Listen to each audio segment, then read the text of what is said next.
Keyf deyə bu millət. Nə olubdu? Nədən rastlan yenə? Görmürsən, hamı başımıza pingvin olub. Görmüşəm, nəyə pisləyəcəm. Pis olan odur ki, pingvin sənədli filmindən baxanda orada səsləndirmədə adam deyir. Pingvin mütləq ölümünü bilə-bilə o dağa doğru hərəkət edir. Bir məqsəd var, hərəkət var. Bizimkilər bütün gün evdə oturan adamlar deyir ki, bu pingvin eyni mən. Heç nə eləmir, evdə oturub açıb var. Sən nə bilirsən ki, evdə oturmaqdan heç hara getmək olmaz. Bəlkə elə o adamın da seçimi odur. O adam da zaten bilir ki, mütləq ölüm gələcək. Elə bəlkə də ölümə qədər özünü yormağı seçməyib. Və yaxud da heç onu mən də deyə bilmirəm. Elə evdə oturmaqla öz ibadətini seçib, elmini, təhsilini artırmağı seçib. Bəlkə elə onun zirvəsi, dağa dırmanması elə evdə oturmaqdır. Nə bilim, mənə gülməli gəlir. Hamı özünü qeyri-adi bilir.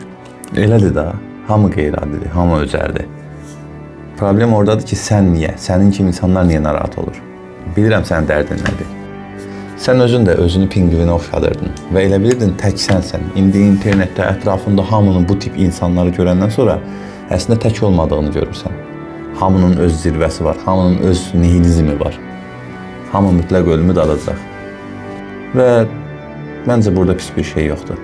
Əsas odur ki, nə isə edək. Əsas odur ki, o pingvin kimi öləndən sonra bir iz qoyaq.